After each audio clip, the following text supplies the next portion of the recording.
নমস্কাৰ সকলোকে। আজি মই বনাব লৈছোঁ ঘৰৰে কচুৰ সৈতে মাছৰ তৰকাৰী। ভিডিঅ'টো শেষলৈ চাব। কেনেকুৱা হয় ভাল বেয়া কমেণ্ট কৰি জনাব। ভিডিঅ'টো ভাল লাগিলে চেনেলটো ছাবস্ক্ৰাইব কৰি দিব। এয়া মই কচুখিনি সিজাই বাকলি গুচাই লৈছোঁ। তাৰপিছত এয়া মই মাছখিনি তেলত ফ্ৰাই কৰিব লৈছোঁ। ভিডিঅ'টো শেষলৈ চাব বুলি আশা থাকিল।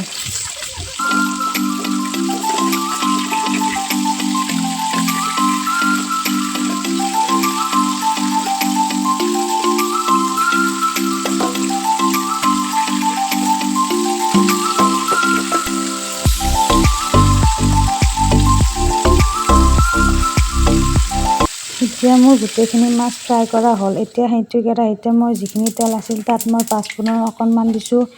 তাৰ লগতে অকণমান পিঁয়াজ আৰু জলকীয়াও দিছোঁ।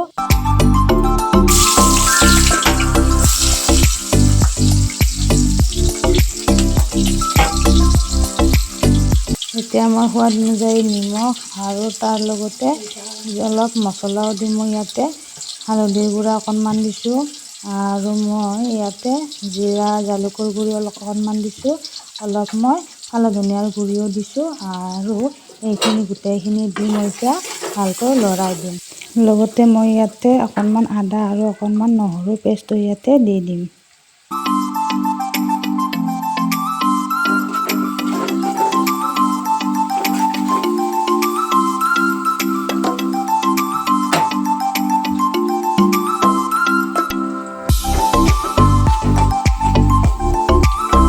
এতিয়া মই গোটেইখিনি কচু এই মছলাখিনিৰ ওপৰত ঢালি দিম আৰু ভালকৈ লৰাই দিম যাতে মছলাখিনি কচুখিনিৰ লগত মিহলি হৈ যায়। ইয়াতে এটা কথা মন কৰিব লাগিব, আমি গেছৰ ফ্লেমটো এইখিনি সময়ত ল' কৰি ৰাখিব লাগিব যাতে মছলাখিনি জ্বলি নাযায়।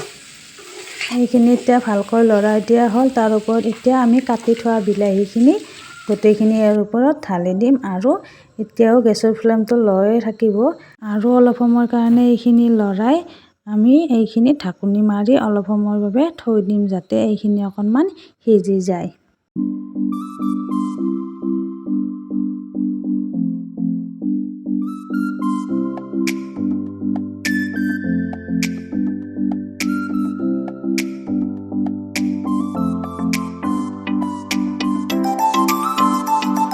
এতিয়া মই ঢাকনিখন গুচাই চাম। প্ৰায় এইখিনি হ'বৰ হৈছে। বিলাহীখিনি ভালকৈ সিজি গৈছে। এইখিনি মই ভালকৈ লৰাই এতিয়া ইয়াৰ ওপৰত মই পানী ঢালি দিম। পানীটো আপোনালোকে নিজৰ পৰিমাণত দিব পাৰে, কম বেছি এইটো নিজা কথা। মই ইয়াৰ ওপৰত পানী ঢালি গেছৰ ফ্লেমটো এতিয়া হাই কৰি অলপ সময়ৰ কাৰণে এইখিনি উতল আহিব দিম।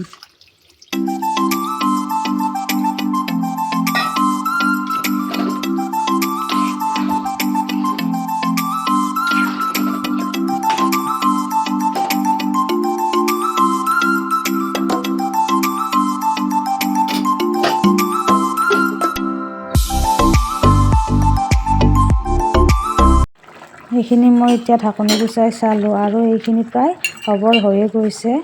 এতিয়া মই ইয়াৰ ওপৰত ফ্ৰাই কৰি থোৱা মাছখিনি দি দিম। তাৰপিছত অলপ সময় এইখিনি ঢাকনি দি আৰু অলপ সময় উতল আহিব দিম। ইয়াতে মই অলপমান ধনিয়াৰ পাত ছটিয়াই দিম আৰু এইখিনি ভালকৈ উতল আহিলে আমাৰ তৰকাৰীখন খাবৰ কাৰণে ৰেডি হৈ গ'ল। ভিডিঅ'টো শেষলৈ চোৱাৰ বাবে সকলোকে ধন্যবাদ জনালোঁ।